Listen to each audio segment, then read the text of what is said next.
Professor भगवत शरण शुक्ल जी से निवेदन करूंगा। 1 मिनट सर, 2 मिनट टाइम दीजिएगा।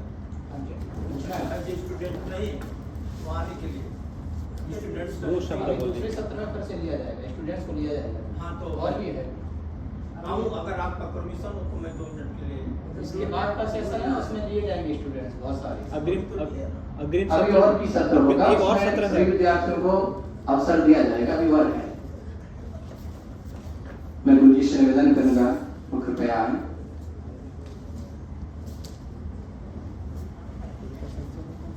रामाय रामभद्राय रामचंद्राय वेदसे रघुनाथाय नाथाय सीताय पतये नमः।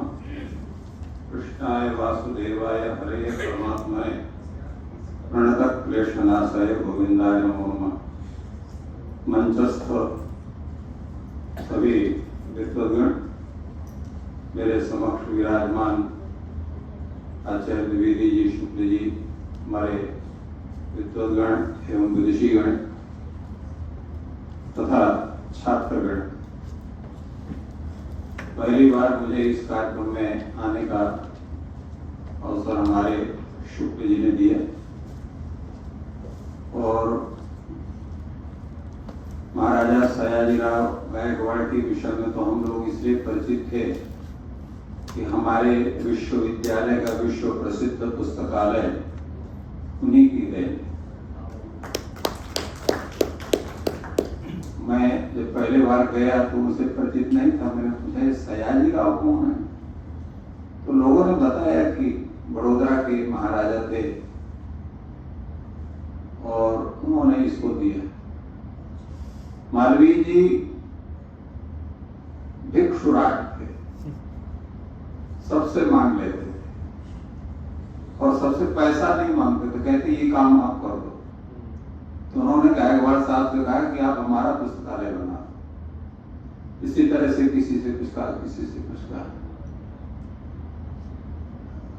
और गायकवाड़ जी से उन्होंने पुस्तकालय के लिए क्यों कहा, ये भी सोचनी दिखाते हैं। क्योंकि जो समझदार व्यक्ति है किसी को कुछ काम कहता है तो सोचता है कि ये कार्य को यह व्यक्ति अच्छे ढंग से करे। तो मुझे लगता है कि मालवीय जी को भी ये मालूम था कि महाराजा गायकवाड़ जी शिक्षा के प्रति जो उनकी एक विशिष्ट विचार है, उनकी जो नीति है, उससे भारत देश का बहुत बड़ा विकास होगा। तो पुस्तकालय भी अगर उनके द्वारा स्थापित होगा तो अवश्य उसमें नई बात होगी, कुछ नई चीज होगी। मैं अपने बात कहूं उसके पहले जो हमारे छात्रगण विद्वद्गण कुछ अपनी बात कहे हैं तो एक एक शब्द सबके लिए कहूंगा। ओम जोशी जी ने, नेहा जी ने, इन्होंने अपने अपने विषय को प्रस्तुत किया अपनी भाषा में और उन्होंने सयाजीराव, महाराजा सयाजीराव के विषय में अपनी बातें कही। और आचार्य कार्तिक पंड्या जी ने जो उनकी शिक्षा नीति थी और विशेष करके महिला शिक्षा के विषय में उनका है, वस्तुतः भारतवर्ष का जो पूर्व काल था जिसको हम वैदिक काल कहते हैं, या अपनी भाषा में हम कहें तो सृष्टि काल से कोई भी हमारे यहाँ अशिक्षित नहीं होता था। जिसको आप आज के तथाकथित लोग जिसको अनेक जातियों का वर्णन कर दिया, हमारे यहाँ केवल 4 ही वर्ण और 4 ही जातियां हैं। उत्तरदायित्व तो सबके भिन्न हो जाते हैं। ब्राह्मण, क्षत्रिय, वैश्य, शूद्र, ये चारों वर्ण है, चारों सवर्ण, कोई भी अवर्ण नहीं है। आज सवर्ण अवर्ण एक नई परिभाषा लोगों ने गठित करके सबको अलग अलग करके सबको नष्ट करने का दुष्प्रयास सबका चालू है। और जो अछूत की बात वो करते हैं, मैं पक्का ब्राह्मण हूं, कट्टर ब्राह्मण, किसी का छुआ खाता नहीं। क्यों नहीं खाता, ये प्रश्न होता है। उसका मुख्य कारण है कि जिस कार्य को आप करते हैं उस कार्य के प्रति अगर अपनी संपूर्ण दिनचर्या को सेट नहीं करेंगे तो आप योग्य नहीं हो सकते। हमारे यहाँ एक सूत्र है, देवो भूत्वा देवम यजेत। तो देवता बनने के लिए आपको खान पान को भी ध्यान करना पड़ेगा। अगर नहीं करेंगे तो फिर आप में देवत्व का स्वरूप नहीं बैठेगा। तो देव पूजन करेंगे, आपका अनुष्ठान सफल नहीं होगा। इसलिए जो अनुष्ठान करने वाला व्यक्ति है, जो तपश्चर्या करने वाला है, उसको अपने खान पान में ध्यान देना ही पड़ेगा। तब उसका आशीर्वाद भी फलीभूत होगा, उसका शाप भी फलीभूत होगा। उसका मुख्य कारण ये होता है। और इसलिए जो खान पान जिसका ठीक नहीं होगा उसकी दिक्कत होगी। इसलिए हमारे यहाँ वेद कहते हैं, छांदोग्योपनिषद कहता है कि आहार शुद्धौ सत्व शुद्धि ही, सत्व शुद्धौ ध्रुवा स्मृति ही। ध्रुव स्मृति करने के लिए आपको अपने वाणी को सशक्त बनाने के लिए जो है वो आवश्यक है। किंतु वो आचार भी सीमित कर दिया गया। स्वगेहे परमाचारः तदर्थम परगृहे स्मृतम तदर्थम राज सेवायाम पथ सूत्र वदाचर्य। उसके लिए लिखा गया अपने घर में पूर्ण आचार, पर दूसरे घर में जहाँ उतना संभव नहीं है तो जितना संभव उतना करिए। जैसे हम बाहर जाते हैं तो नहीं खा पाते तो फलाहारी रहते हैं, तो हमारे शुक्ल जी सिखाते हैं कि तो खाली ये दूध पीते हैं और फल खाते हैं। तो स्वदेह तदर्थम परगृहे स्मृतम और तदर्थम राज्य सेवायाम। आप नौकरी चाकरी करते हैं तो भी पूरा नहीं करो, जितना संभव उतना करिए। और रास्ते में चल रहे हैं तो जितना खाने से आपके शरीर की रक्षा हो वही खा के अपना जीवन यापन करिए। ये तो ब्राह्मण की क्षत्रिय को अपने शक्ति को, बौद्धिक शक्ति, शारीरिक शक्ति, तो उस तरह से को भोजन करना पड़ेगा। इसी प्रकार वैश्य को उसको व्यापार करना है, कृषि कर्म करना है, गोपालन करना, उसको उस तरह का भोजन होगा। शूद्र को अनेक कार्य कर्म, शिल्प कर्म करना, उसको उस तरह का भोजन होगा। तो ब्राह्मण का भोजन अन्य का नहीं हो सकता, क्योंकि उसको शारीरिक शक्ति की, उसको मानसिक शक्ति की जरूरी है। तो ये हमारी परिपाटी है। तो इसलिए रोटी बेटी इनको छोड़ करके कहीं छुआछूत नहीं, पूरे विश्व में, पूरे भारतीय संस्कृति में केवल दो में। विवाह आप अपने भविष्य में, अपनी परंपरा में करिए, चाहे जिस जाति के हो, चाहे जिस वर्ण के हो, चाहे जो भी हो। और जो है भोजन का जो आपका जो आचार विचार उसके अनुसार करिए। इसके बाद सबके साथ बैठिए, उठिए, चलिए, फिरिए, बतियाइए। कहीं कोई दोष नहीं हमारे धर्मशास्त्र में, क्योंकि मैं धर्मशास्त्र का भी बने अध्ययन किया। तो ये हमारी परिपाटी है और इसी परिपाटी की, इसी नियम को सयाजीराव ने संपूर्ण अपने जो है समाज में स्थापित किया। मुख्य कोई आप किसी से बैठने से कोई आप अछुआ नहीं होंगे, परंतु आप ये बताइए कोई आपके घर का ही सदस्य है, वो शौच होकर गया, उसको आप छूते हैं तो अभी शौच गए थे, स्नान नहीं किए हो इसलिए तुम अपवित्र हो, तो अछूत नहीं है, उस समय वो अपवित्र। इसी प्रकार प्रत्येक व्यक्ति के नियम हैं। तो धर्मशास्त्र की जो मर्यादा है वो प्रत्येक हमारे सबके लिए वैसे भी आवश्यक है। हम लोग किसी अवस्था में होते हैं, अब ये कहा गया भाई भोजन आपको करना है, तो हाँ उसमें लिखा है कि 5 चीज आपके भोजन करते समय आपके गीले होने चाहिए। हाथ, पैर और मुख, 2 हाथ हो गए, 2 पैर हो गए, मुख हो गए। आपके आजकल डॉक्टर भी कह रहे हैं कि भाई जब भोजन करने जाइए तो साबुन से हाथ को धुलिए या राख से धुलिए, पैरों को धुलिए, मुंह को खुला करिए, क्योंकि मुख में आप बहुत देर तक नहीं कुछ खाते हैं तो कुछ न कुछ उसमें अपद्रव्य हो जाता है, तो भोजन करेंगे वो आपके पेट में जाएगा, नुकसानदेह होगा। तो ये सब पूरी चीज वैज्ञानिकता करती है। परंतु कुछ लोगों ने, जिनको शास्त्र का ज्ञान नहीं था, अनेक प्रकार की कुरीतियों को समाज में स्थापित किया लोगों ने। इसलिए सयाजीराव गायकवाड़ ने उसको सही किया, उस स्वरूपों का। तो हमारे शिक्षा नीति के विषय में हमारे कार्तिक जी ने बहुत अच्छे ढंग से इसको कहा। इसके बाद अनिल कुमार जी, सुधा जी, इन्होंने भी अपनी बातों को, विशेष करके सबका जो कथन था वो शिक्षा के क्षेत्र करके विशेष करके था। डॉक्टर रामदत्त मिश्र जी ने भारतीय संस्कृति से युक्त शिक्षा के संवर्धन पर आपका बड़ा सुंदर व्याख्यान रहा और प्राचीन परंपरा के विषय बताया। हमारे आचार्य देव सिंह काटवा जी ने भी उनके ऊपर विशेष प्रकाश डाला। सयाजी राव जी के विषय में जैसे अभी सभी कोई कहे तो देखिए, भारत की जो संपूर्ण प्रतिष्ठा है उसका मुख्य स्वरूप है हमारी परंपराएं, हमारे रहन सहन, और उसी के कारण संपूर्ण विश्व आज भारत को विश्व गुरु के रूप में मानता है।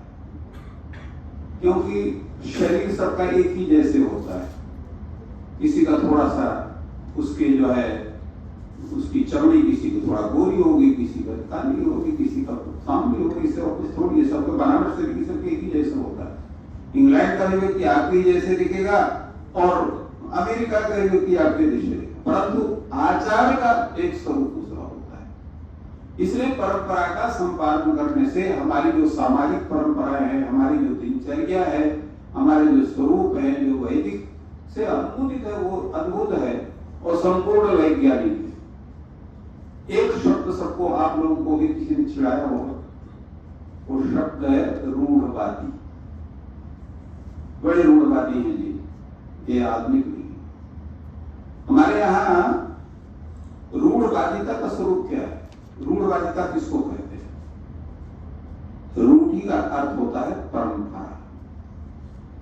परंपरा के स्थापित कौन है? हमारे पूर्वज, जिन्होंने समझा कि इस परंपरा के स्थापन करने से हमारे समाज का कल्याण हो सकता है, हमारे वंश का कल्याण हो सकता है, क्योंकि इसमें इस परंपरा में अनेक गुण हैं, उसको स्थापित कर दिया। अब समझ लीजिए, आपको भोजन करने जाना है, ठंडी का टाइम है, आप सूट बूट पहन करके भी भोजन कर सकते हैं, करते ही है लोग। तो कोई पंडित कहे कि आप हाथ पैर धोइए, कपड़ा ऊपर का उतारिए, केवल गमछा ओढ़ के या साल ओढ़ करके भोजन करिए, तो आपको ऊपर उसको गुस्सा आएगा, किसने आएगा?